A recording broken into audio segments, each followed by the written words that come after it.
Hi nurses, welcome to Shift Change, the podcast for nurses who are ready to shift their thinking away from the just a nurse mentality and into claiming their position as powerful agents for change.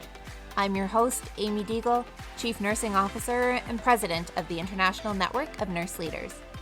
Our mission at the International Network of Nurse Leaders is to amplify the voice of nurses, inspire the new generation of nurse leaders, and lead a change revolution in the nursing profession. Everything we do is because we believe in the power of nurses to change the world. So let's get started.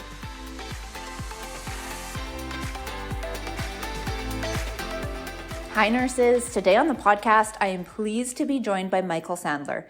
Michael is the current Executive Director for the Association of Nurses and Nurse Practitioners of BC, the first nursing professional association in Canada to represent all 4 of BC's nursing designations. NNPBC serves as the voice for professional practice, advocacy, and leadership in nursing for all of BC nurses. Michael moved from the Lower Mainland to the BC Interior in 2012 to take on a role with the High Acuity Response Team, which was recognized as promising practice by the Health Council of Canada using the Health Innovation Portal Evaluation Framework. His time away from his roots practicing in a large, well-resourced urban center in the Lower Mainland has provided the context with which he approaches solutions to our current healthcare challenges that focuses on leveraging nursing to meet the current gaps in service delivery. Michael was a recipient of the CNA's 150 Nurses for Canada peer-nominated award that recognized Canada's most influential nurse leaders for his leadership and willingness to advocate for change. Michael is a passionate, strong nurse leader with an interest in promoting rural and remote nursing, addressing and expanding scope of practice for BC nurses, and improving the care received by patients throughout the province by leveraging the central position of nursing in Canada's current healthcare delivery model. He is an incredibly impressive nurse leader, and today we talk, among other things, about the values of autonomous practice for nursing professionals.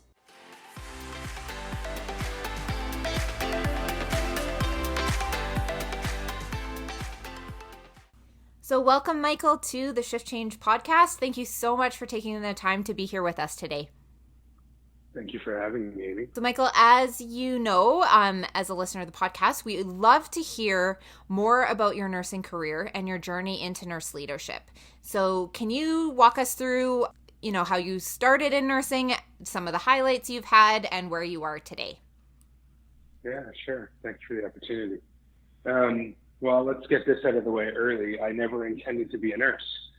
I fell into it by accident, and I was pretty convinced I wasn't going to stick with it. And then I changed my mind. And I have to say, that was probably one of the best decisions I ever made, because I wake up every morning thinking to myself, how is it that I was given this opportunity to be so lucky to be a nurse? So I was not the best high school student in the world. And when I graduated, I was happy to ski and travel. And so I fell into the ski industry, doing some ski patrol stuff, which led to the ambulance and some emergency medical work. And I was in my late 20s casting around for something to do. And I applied to a few different schools, and nursing was the first one to call me back. So there I was, first year nursing student. And I went through about a year and a half of the education process. And at the time, it was a diploma. It wasn't a baccalaureate. And I was pretty convinced that that nursing was not for me. I had a run-in with one of my instructors, and we had a disagreement, and it galvanized me to change the way that I looked at nursing and how I approached it. And so I finished the program, and I walked out into the real world of nursing as a brand new grad, having no real concept of what I was getting myself into, except for the fact that I knew that I liked surgical, and I decided that the surgical intensive care unit was the place to be. And so back in the day, there was a small hiccup in the way that licensing worked. We all graduated in December, and of course couldn't write our exams until June of the following year. So we had provisional licenses. and I was invited to take a position in the surgical ICU of a large teaching hospital as what amounts to an ESN these days, or an employed student nurse. I wasn't actually a nurse. So needless to say, the first 6 months of my career were a little bit rocky.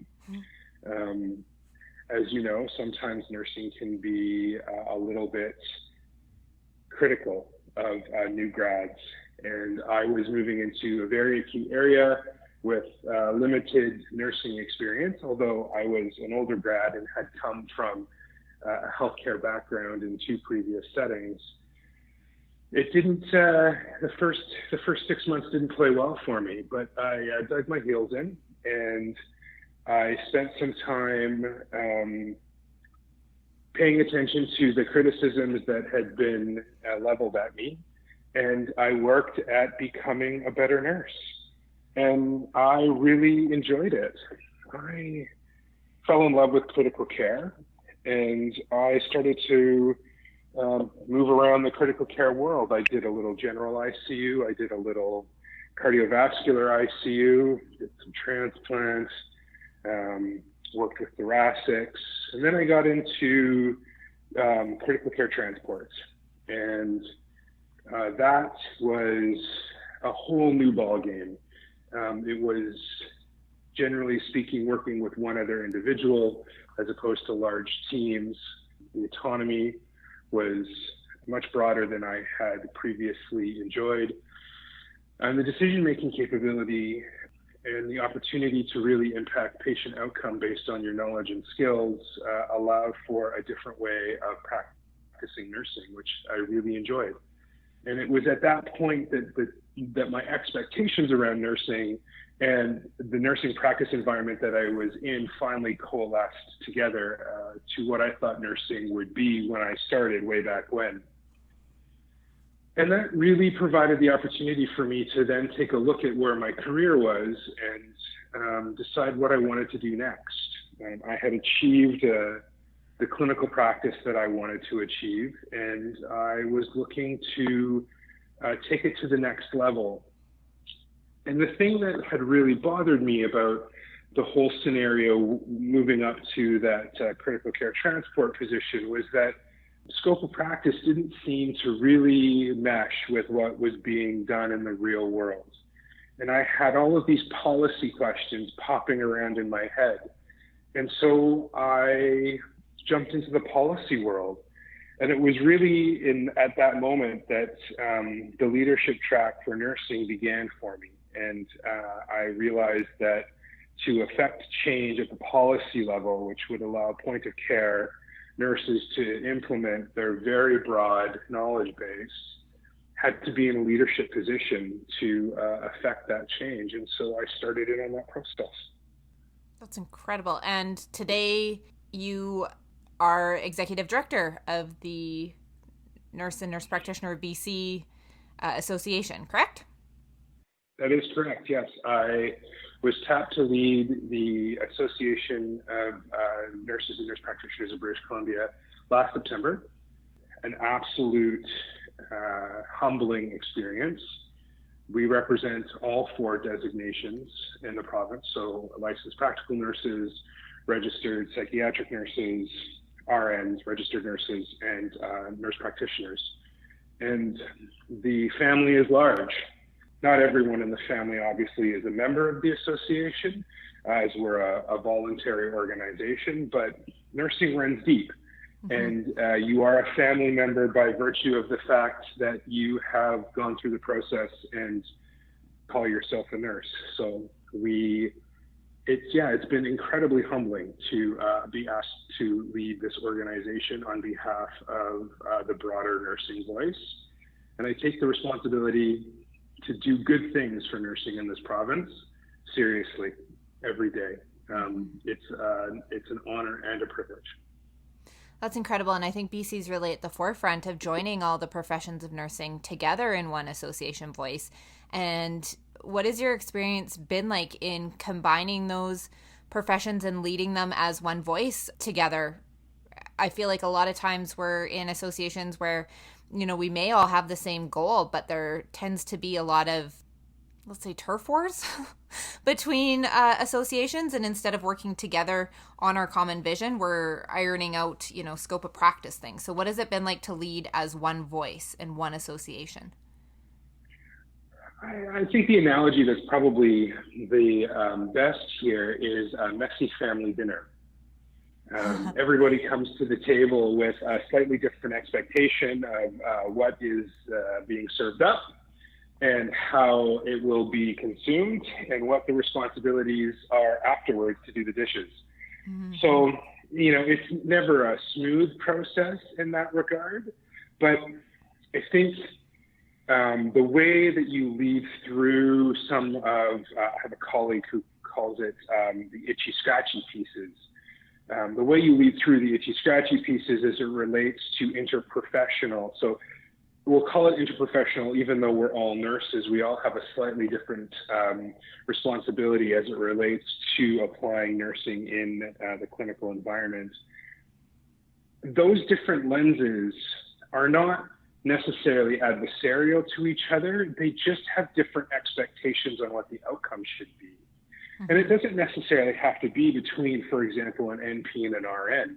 It can be between an administrator and an academic, or between a point of care nurse in long-term care and a point of care nurse in critical care. Mm-hmm. There are various assumptions and lenses that get applied to the body of nursing knowledge as it enhances patient care moving forward that just predispose a different outcome. And so the trick is to remind everyone that we all showed up for the same reason, which was to provide good patient care and to be good nurses and to enhance the well-being of the public that we serve.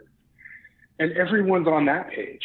And so I'm informed by a guy by the name of Daniel Shapiro. I don't know if you've heard him. He runs the Harvard International Negotiation Program, and he has done a lot of negotiations. And he wrote a book called Negotiating the Non-Negotiable. And the central piece of advice really is that as long as you start from common ground, anything is achievable in terms of coming to a shared vision. And so the hard part is finding the common ground. But at the end of the day, nursing is a caring profession, and so that's where you start. And then once you have a starting place, you just build off of that moving forward. And you remind people that there will be setbacks when it comes to those siloed pieces or those itchy-scratchy pieces, and you acknowledge those setbacks and you re-establish the work that's been done previously. You find common ground and you move forward from there. So it hasn't been a perfect collaboration. There have been bumps in the road for sure, but everybody is committed to getting it right. And so leading an organization that's committed to getting it right is actually, once again, a privilege.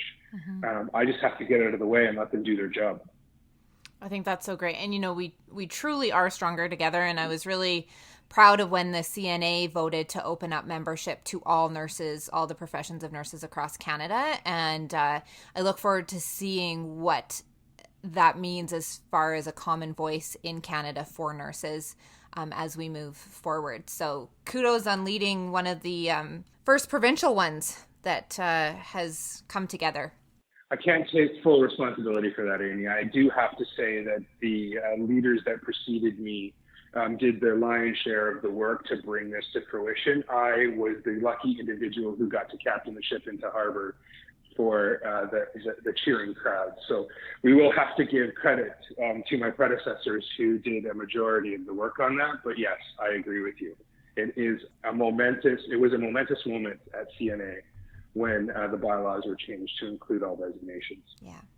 So one thing, Michael, I wanted to touch on in your story is that, when you graduated nursing, you were met with this kind of nurses eat their young type of culture. And I know for myself, I experienced it as well. Do you have any advice or suggestions for new grads that are coming out into the workforce? A, I guess, do you think this is still prevalent? And B, what advice do you have for new grads that are facing this type of culture? And how do we go about starting to change that?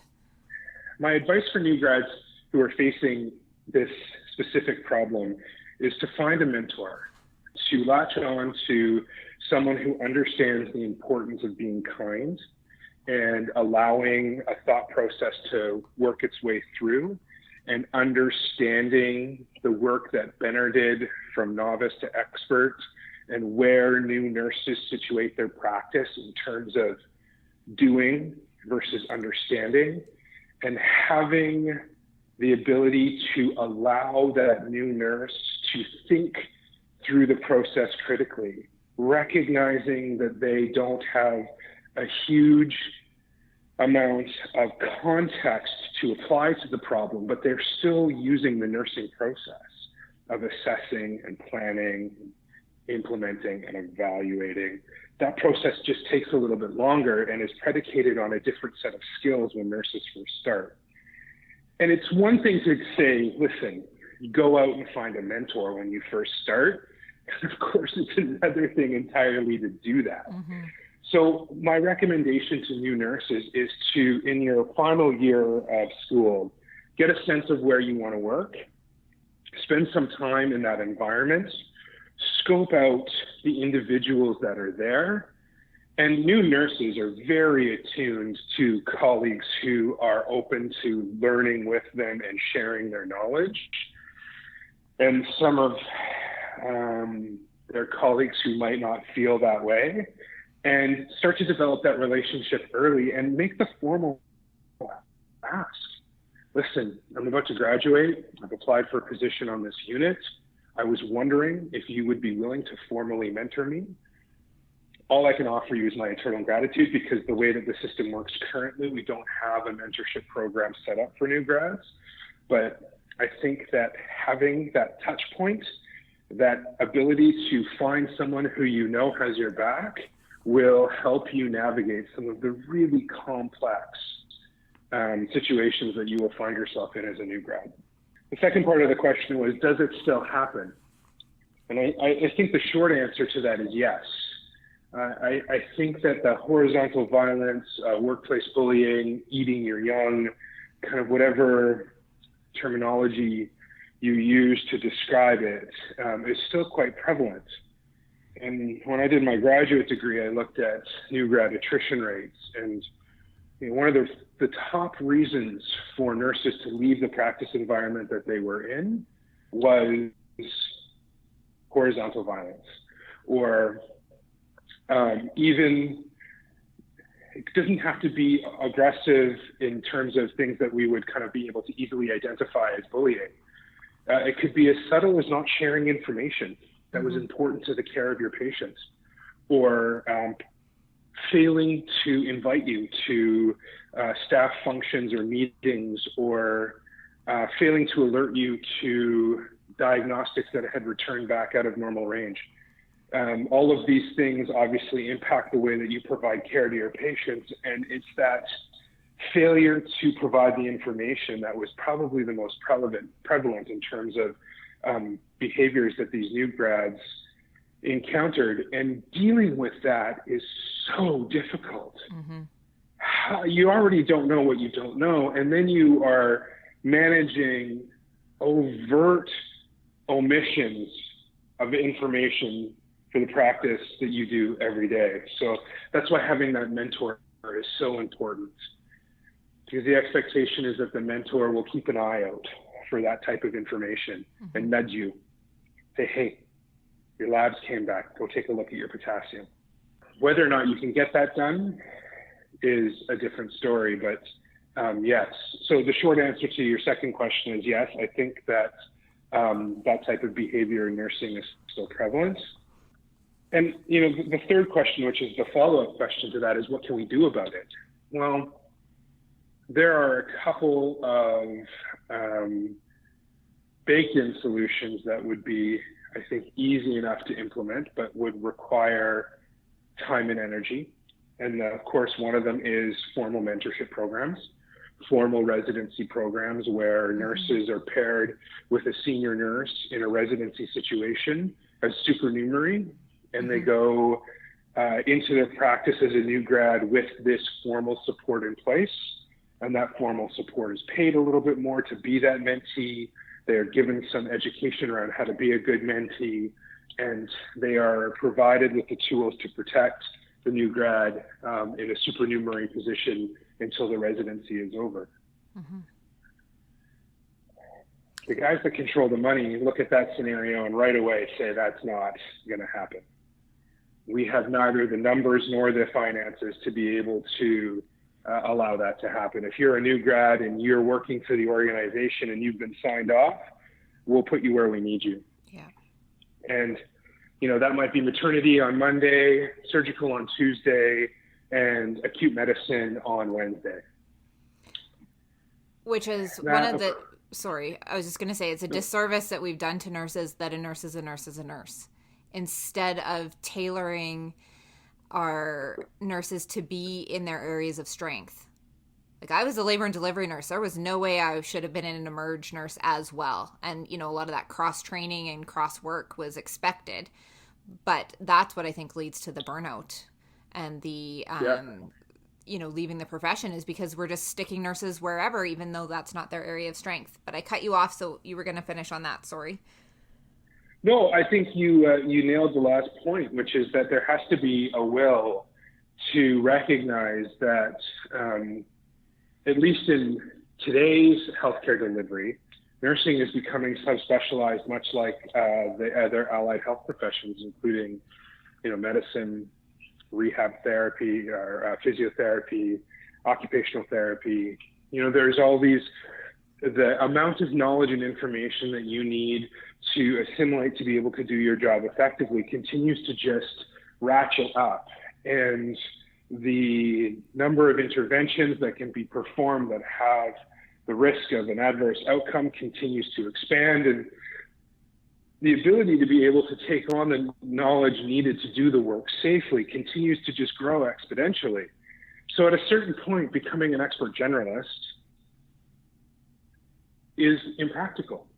Mm-hmm. And in large academic centers that center the care of their patient around subspecialties, it is not unreasonable to consider that you would also have subspecialty training for the nurses that work in those areas so that they can apply their skills to the level that their colleagues are.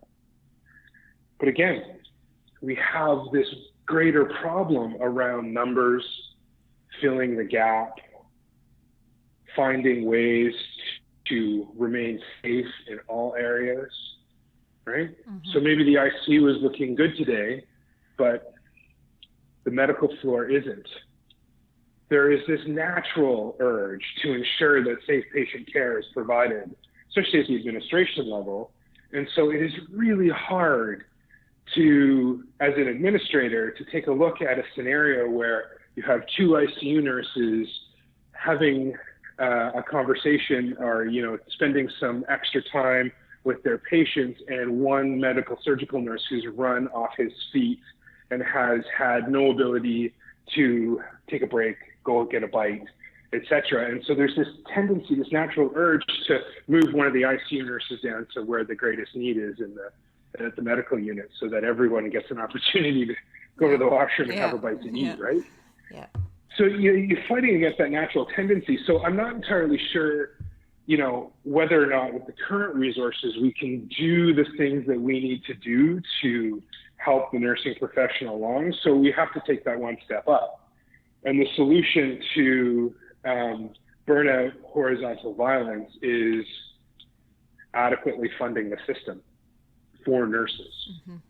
So I want to dig into this piece. You said in your graduate program, you know, you focused on nurses leaving the profession. And my fear is that post-COVID, we are going to have a mass exodus of nurses out of the profession that, you know, maybe didn't feel like they were cared for or respected properly, you know, and not necessarily just in Canada, but especially in the US, you know, not getting access to proper PPE, those sorts of things. I worry about what's going to happen on the other side of the pandemic, but also the fact that the World Health Organization, in the State of World's Nursing Report said, we are facing a massive global nursing shortage.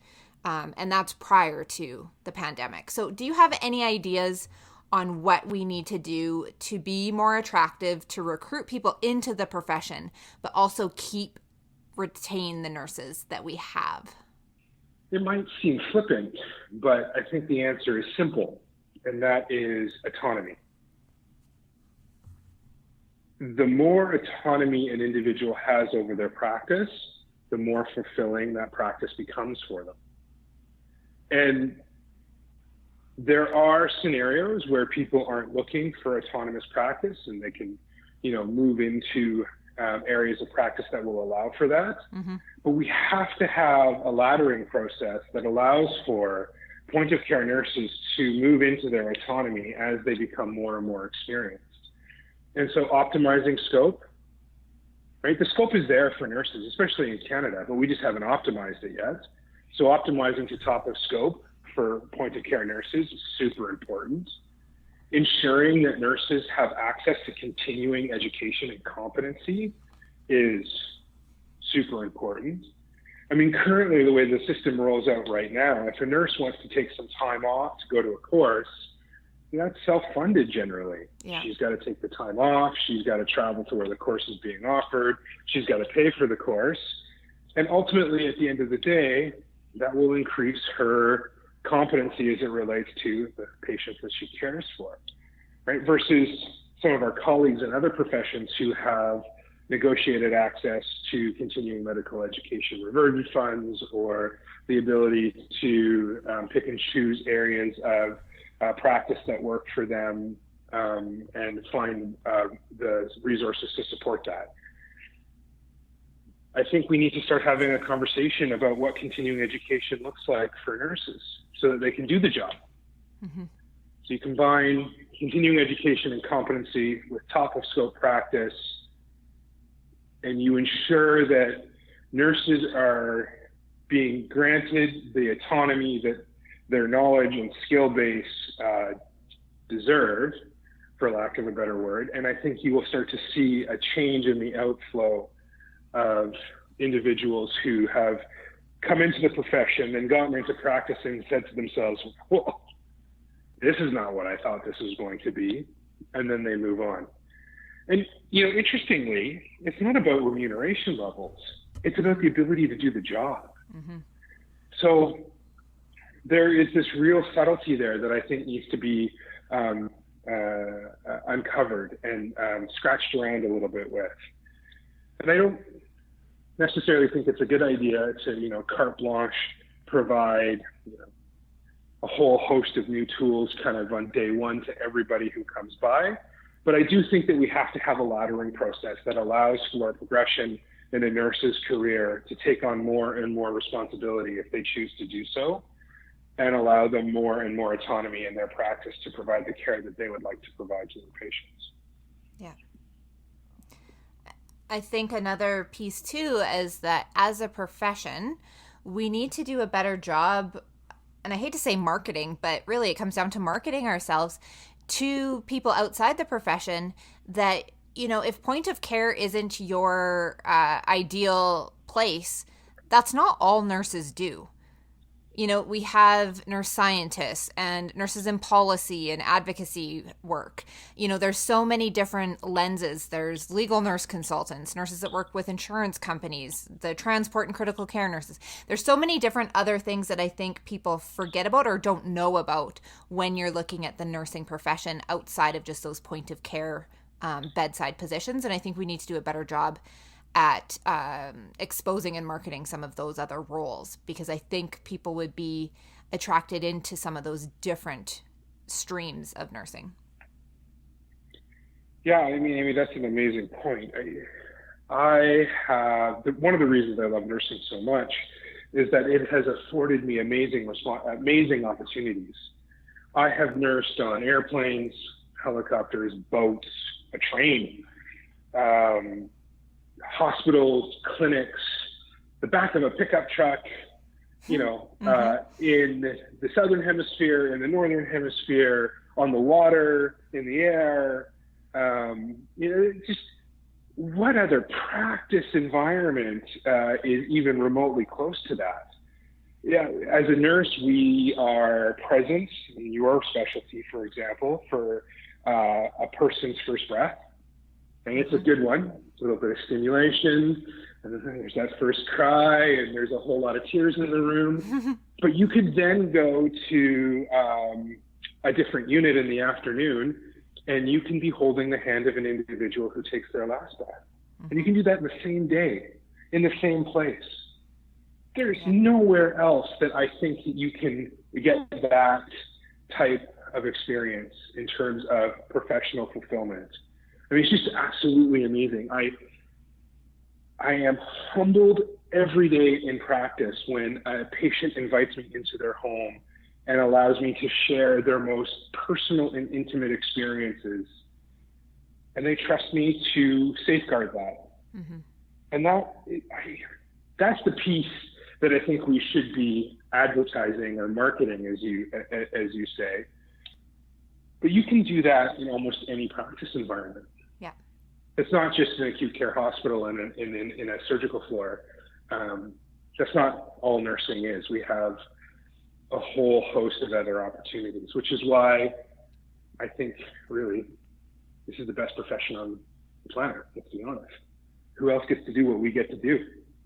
Yeah, I totally agree. And that's a piece is like when I hear that nurses are looking at leaving the profession because they're, burned out or they're not loving where they're at right now. And they think the only option is to walk away from the profession. And I'm like, no. You just have to find out where your sweet spot in nursing is. And trust me, it's there. You just have to find it because there is such a breadth of experiences that you can have. And it's really just doing some of that inner work on what is the area that's going to light you up and your strengths and, the kind of service that you want to give as a nurse, and then finding where that fit is. But there is something for everybody within nursing because there is such a variety of experiences and roles. I truly believe that. I think if you look at Canada, you would be hard-pressed to find a community across this country that doesn't have a nurse living in it. Oh, agreed. Yeah. You can't say that about any other profession. So, given the geographic breadth, the professional breadth, the clinical breadth, the interprofessional designation breadth of what you have access to, you could do a new job pretty much every month for your entire career and not touch on all of them. Yeah. It's obviously not practical, but yes, I don't disagree with you. I think that having the opportunity to do a little bit of internal work and finding the spot, as you say, the sweet spot that works for you is important. But there's a problem with that, and this is probably where I'll get myself in trouble. The current system that nurses work within around the unionized work environment and seniority and all of those pieces sometimes doesn't allow for that flexibility. Mm-hmm. It doesn't allow for you to wake up one morning and go, you know what? I think that pediatrics is where I want to go. So I'm going to go and do a pediatrics course, and I'm going to go get some pediatrics clinical time, and I'm going to find myself a pediatrics position. Just sometimes not practical. So we have to, as thought leaders, as academics, as educators, as policy providers, we need to do some thinking around how we operationalize this idea that not only is a nurse not just a nurse, just another nurse, right, on that one side, mm-hmm. but then also provide the ability and the stability for nurses to be able to go and work in multiple areas if they choose to do so. And so there's this natural tension between those two competing priorities of any nurse will do to fit in this environment, and, well, I would like to work in any environment, but I don't want to be treated just as any nurse will do. So we have to find a way around that inherent problem. One of the many to navigate as we move Right? forward.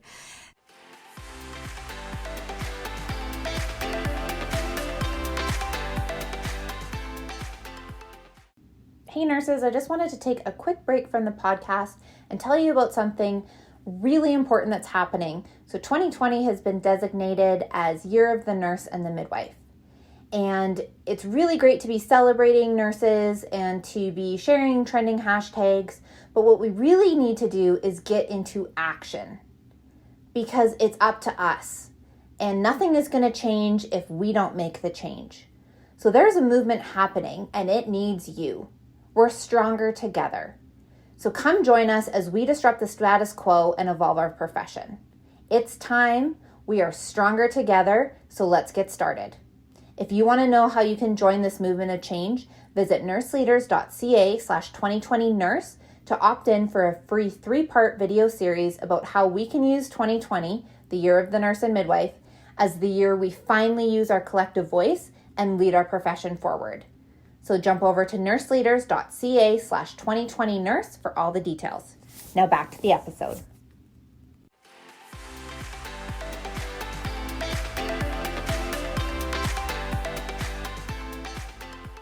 So, Michael, I know you're aware that International Council of Nurses launched a new advanced practice nursing guide that really is calling for increased recognition and support of these roles.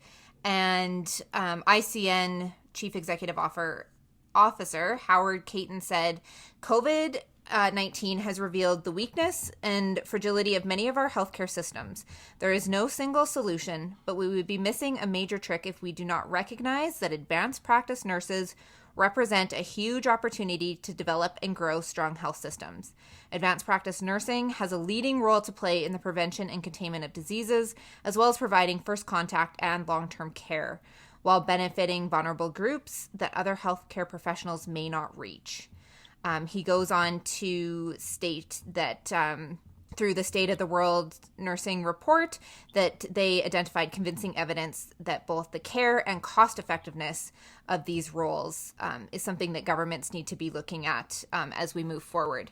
And I know that BC is really leading the way in its innovative approaches to NP or advanced practice nurse roles, especially within primary care. So can you talk a bit about what BC is doing within that role to help advanced practice nurses solve some of those challenges of equitable access? Yeah, so thank you for that question. So I think, Mr. Caton nailed it. And that goes back to some of the pieces that we've already discussed, which is that there are nurses in every community in this country. They're already capable and available to do work. If we optimize their scope and optimize their resources, the bang for buck that you get associated with that is you just won't find that anywhere else. Much cheaper than flying in a physician from, sick children's, for example, or having a physician team bust up into your community once every 3 months to provide, prescriptions, et cetera. So, I think just logically, people will look at the scenario and go, the resources are already in place. If we tweak it and optimize it and really allow for this opportunity to do the things that we know that you can do well, of course it will save us money. Of course the outcomes will be better. Better outcomes, cheaper in the long run. These are all kind of intuitive ideas that I think if you stand and think about it for a few seconds comes almost naturally. The part that's a little bit more difficult is formalizing the advanced care role or the advanced practice role. What do the edges of that look like? What are the requirements to be to, for example, call yourself an advanced practice nurse? What competencies do you have to be able to perform as a core component of being advanced? And that's where we start to butt up to kind of other professions. We blur the lines with other allied healthcare providers, and that siloed conversation comes into play. And that's, that's where it becomes a little bit more complicated and difficult. But that's not to say that we shouldn't do that work. That's just simply to call out the fact that the work will be difficult moving forward, but the payoff at the end of that work, I think, will be substantial. Mm-hmm. And, the one thing I always say to my colleagues in allied health when there is this initial hesitation to what I call share a skill, there's enough work to go around for everybody. Nobody is waking up in the morning without, the opportunity to engage in patient care. So as long as people remember that, I think the conversation around how to achieve advanced practice becomes a little bit easier. Mm-hmm. But you asked specifically about primary care networks and NPs in the province of British Columbia, and I think the province, and a large portion of this credit goes to Dr. David Byers and the Nursing Policy Secretariat at the Ministry of Health. They recognized that there was a need and that NPs could fill that need, had the requisite skills and knowledge to be able to do that work very, very well. And they have been, they've had the foresight to be able to pursue that. So, it's back to that initial piece of change around these types of scenarios happens at the top of the policy ladder, because you need the autonomy to be able to implement those decisions, because those decisions have far-reaching consequences for individuals in the system writ large. And those conversations can be difficult. Mm-hmm. And changing the way that you do business can be difficult. And coming at it from a different perspective, it's easy to say we need to think outside the box and provide a different solution because the solutions we have aren't working. But actually doing that requires a significant amount of work and the ability to be able to keep your finger on a bunch of different threads and not let them unravel and get away from you. So, the work being done is very good work. There's obviously a little bit further to go, and you will run up eventually against culture. Mm-hmm. And it's that last piece of changing the culture of how we deliver healthcare and some of the ingrained hierarchies and assumptions that will be the hardest and heaviest lifting. Yeah. So this is strictly an opinion question. I took my master's program in the U.S. It was a very specialized advanced practice program. As many listeners know, it was certified nurse midwifery and women's health, NP. And then when I came back to Canada, we are still in a general NP culture. So why do you think Canada has been resistant to those NP specialty roles in the sense of dedicated training? Like that is what you do for your entire master's program. And do you think this is an area that we should concentrate some efforts on looking at changing in the future? Or are we better off suited having this general NP role? That depends on who you ask and for what purpose the position is being imagined. So if you are in a rural and remote environment and you are providing care to a marginalized or at-risk population, I think being a generalist is a good idea. Having a broad skill set and being able to manage a wide variety of issues, problems, conditions, etc., is pretty important.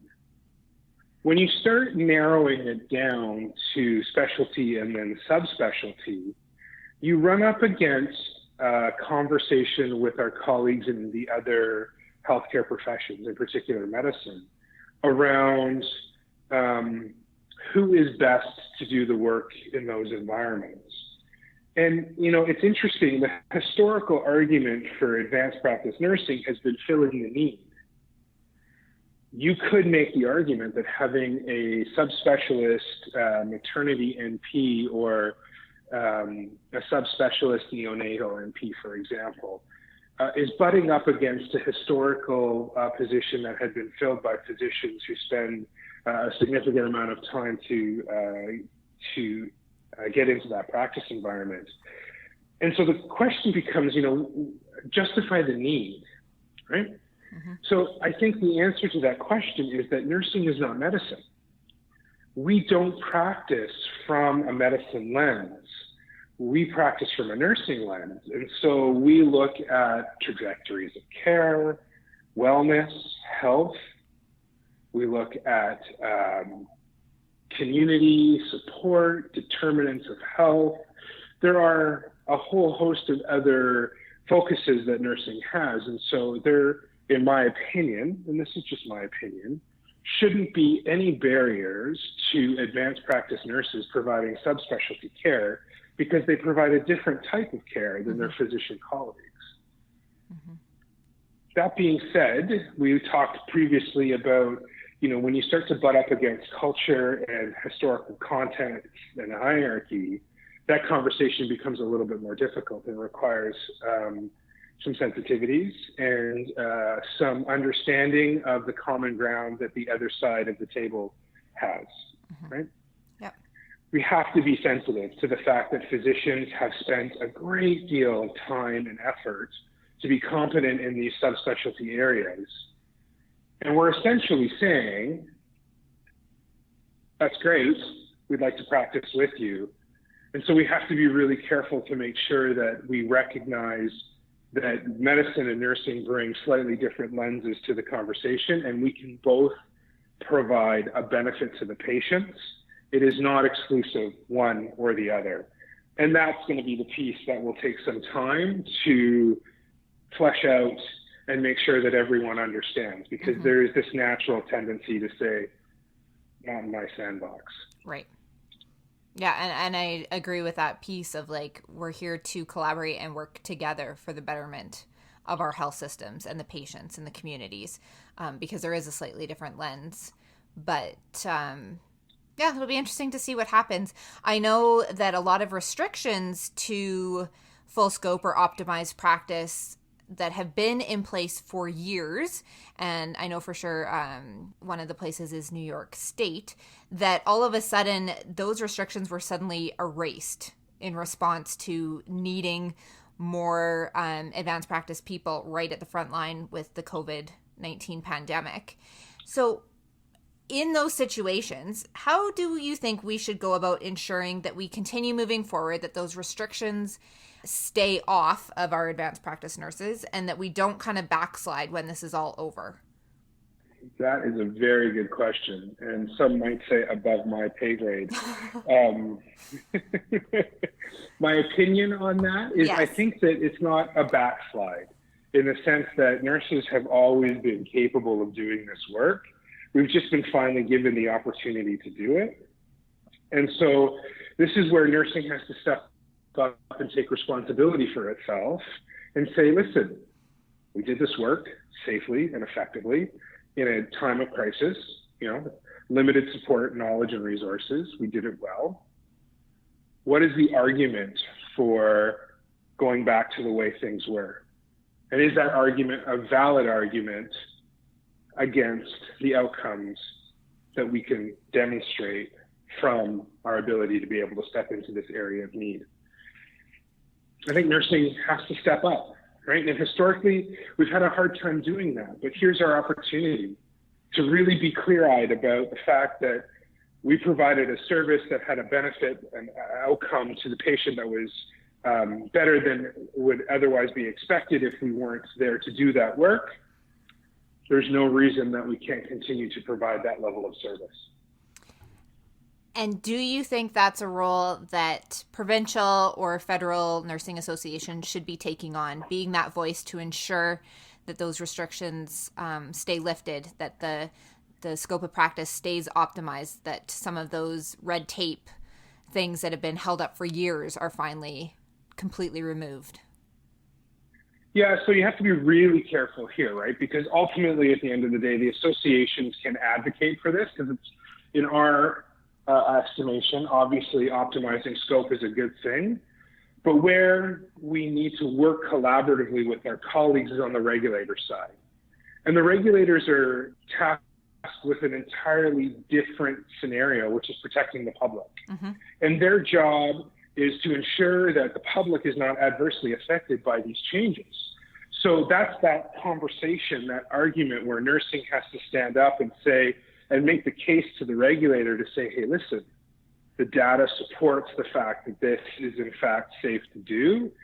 And then the onus is on us to convince the regulator that, the public won't be adversely affected by these changes. And that is an entirely fair position to be. And one of the reasons why nursing, in my estimation, is so trusted is because we have had a very transparent regulatory process in terms of the amount of education and the things that we do and how that we help the public, and what happens when we run afoul of that process has always been very transparent. So we have to work with the regulator to come to a conclusion that this, in fact, is going to be safe for the public. Mm-hmm. And that's really, at the end of the day, the kind of take-home message. All of these things are doable as long as there's a benefit to the public versus a risk. Yep, absolutely. So one of the last questions here, because this time has just flown by, and I want to make sure we get to some advice and a story from you. So nursing leadership and governance, we know, is critical to nursing workforce strengthening. There's been a call to action for the Nursing Now 2020 campaign in Canada to put a federal chief nursing officer into place, really supporting the roles of those senior nurses in government. And one of the things that they mention is that we should really looking at leadership programs to develop our young nurses, so that we're starting leadership from early on in their career and opening up those opportunities to them. So with those kind of mandates, is that something that you think the provincial or federal nursing associations really should be focusing on, is this leadership piece in early career nurses? And how would that maybe look? So we do focus on that piece, right? There is the Dorothea Wiley Leadership Institute. Most of the provincial associations offer leadership courses, have access to leadership support. There's the academic road that you can go down in terms of becoming a content expert, by receiving your PhD, for example, in a research-focused area, publishing. There's all of these opportunities that are provided to young nurses in that regard. But the formal leadership piece, this idea that you have to be, a nurse for a certain period of time before you can move into a leadership role, is a really interesting idea. We take nurses out of high school and we train them to be expert clinicians. I don't see why we can't take nurses out of high school and train them to be expert leaders. Mm-hmm. But then the conversation becomes, do you need to be a nurse to be a good leader? Should nursing be looking at non-nurse leaders to lead the profession forward? It's a valuable question. What is it about, what is different between a nurse leader and a leader?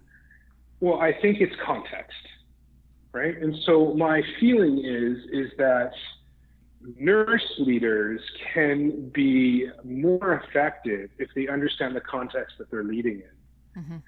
And to do that, I think that there has to be at least some exposure to the area of practice that they're leading in. Doesn't mean that they have to have worked on the floor for 15 years. That's not what I'm saying. Just that they understand the way that nurses think and the nursing process and the historical context of nursing as it is applied to the leadership lens. So, I'm not advocating for young nurse leaders to go work in a clinical environment for 5 years before, getting up on the nursing leadership bandwagon. I'm simply saying that I think there is a difference between the context of learning how to be a nurse and then learning how to lead versus, going to do an MBA, for example, and, learning how to lead from a corporate lens, the business of healthcare, as some people refer to it. Yeah. I think that with the support that's in place currently and the call for action from ICN and CNA, I'm hopeful that we'll start to see a change in the way that leadership is fostered and mentored, and ultimately how it is utilized to move the profession forward. But there are some long-standing, again, historical context pieces that we're going to have to deal with, for lack of a better term, before we can really see the benefit to that, to the putting resources towards leadership. Yeah, it's going to, I think we're at the start of a lot of change and evolution within the nursing profession. I think a lot of it is going to be forced, through the post-response to COVID and what that looks like as we're struggling with economic impacts at provincial and federal levels. And I think it's a unique opportunity for nurses to really stand up and collaborate with governments and policymakers and say, this is how we can meet certain needs, and this is how we can help offer healthcare services in a different way than maybe they've been delivered before, but still in a safe manner that's in the best interest of the public. So it'll be an interesting time that I think we are heading into. Yeah, and I think that nurse leaders with the context are going to be particularly important in that conversation. Because they're going to be the ones who marry the clinical environment and the contextual patient piece with the policy piece and the funding piece and the legislation piece and the political piece. And, that bridge is going to be so important in the next, 5 to 10 years if we want to get this change right. We can make change for the sake of making change, but if we really want to see a positive outcome at the end of the change process, having strong nurse leaders who understand the context and can marry the two worlds, point of care and what we'll call kind of policy administration, marry them together, and understanding of having a foot in each of those worlds, I think will be really important to making sure that the outcome is the outcome that we're all looking for. Yeah, that's a great point. So, Michael, just as we wrap up here, I like our listeners to be left with 3 pieces of advice or tangible takeaways that they can, think about or implement into their practice. Is there any advice that you want to leave with listeners today? It's funny that when you ask that question, before this whole pandemic unfolded, when I was privileged enough to do some clinical teaching. One of the things I always told my student groups is that it is socially acceptable to wash your hands in any scenario. So if you walk into a room and you are completely overwhelmed with what is facing you, it is completely acceptable to go to the sink and spend 30 seconds thinking about how you're going to intervene in this scenario while you're washing your hands. And it's what I call that reset moment, right? Well, now with this pandemic, of course, it has become not only socially acceptable, but almost socially mandatory to wash your hands. Yeah. So that may or may not be a useful piece of advice. My second piece of advice is to recognize the value and opportunities that nursing provides, and always to maintain an open mind about taking on that opportunity. It's basically stand and say, don't say no because you are afraid of the opportunity or you don't think that you will live up to the opportunity. Turn that on its head and grow into the idea that you will step in and grow with the opportunity. And I think that there are a lot of really, really smart and gracious and capable nurses out there who are early in their career who become their own worst enemy because they have this moment of doubt when they're offered that opportunity to step into something new or to move up in their career or move into another area that they really would actually prefer to be there. Mm-hmm. And they stop themselves and say, oh, I don't know if I'm ready for that. Mm-hmm. You're ready for it. Step into it, grow with it, and take the benefit that nursing provides all of us, which is that if it doesn't work out, you're a nurse. Mm-hmm. You will always be able to go somewhere, right? Mm-hmm. Yep. So that would be my second piece of advice. Grow into your opportunities. I love that. And my third piece of advice is to be kind. I think that we work in stressful environments and we work under a huge amount of uncertainty, and we are sometimes viewed harshly from a armchair quarterback position, and we are all trying to do the best that we can. And so I always try and enter into all of my interactions with this sense that kindness is the right answer. Be kind and humble, because you might be on the other side of that conversation tomorrow. Mm-hmm. You might be the individual who has made a mistake or has missed an important piece or, has made a miscalculation or is just simply having a bad day. Mm-hmm. But I think kindness goes a long way to helping our colleagues achieve what we all wake up in the morning trying to achieve, which is to make this place just a little bit better for everybody else. Yeah. Yep. Great pieces of advice. Thank you for sharing. And now just to close, Michael, I'll ask you to share a story with us from your nursing career that had an impact on you. Yeah, so many. So you shared this question with me yesterday, and I had the opportunity to do some thinking. And I've chosen this story because I think it is salient in the times. I was working at the bedside in a large hospital. It was not entirely academic at the time, but it was learning to be academic. It had some physician learners and some allied health learners.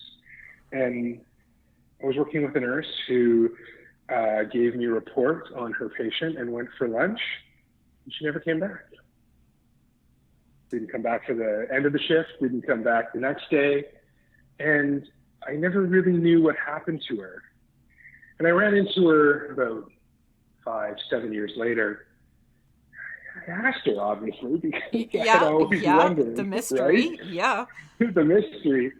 And, her story was so profound. She said, Michael, I think our nursing career is a bucket. And every day we take care of a patient, we put a drop in that bucket. And every time we do something, we see something, we have a conversation, we put another drop in that bucket. And that morning was the last drop that overflowed my bucket, and I couldn't work in that environment anymore. I just think it's so informative to understand that, nurses are obviously human as well, and we have boundaries on what we can and can't do, right? Mm-hmm. And it goes back to that idea of being kind and understanding that we all have a variable size bucket, and we really don't know what that last drop will be that will require us to make a change in how we apply our nursing skills in the world. So I think, that story stuck with me. She stayed a nurse. She moved to the community, started working with well babies, and she is obviously still a proud nurse, but she couldn't be in critical care anymore. Mm-hmm. And that was just the moment that she decided that, it wasn't going to work for her. And I thought it was so courageous. She wasn't unsafe. She didn't leave me in a scenario where I was like, oh, what am I going to do with this patient? But she found a moment in herself where she knew that she needed to make a change, and she stepped forward into that change, and she took the opportunity to do it. So I've always, despite the outcome, I've always been proud of that decision. And I think it's a profound piece of wise advice to make sure that we know what we want to do in this profession, and that we go and find a way to do it.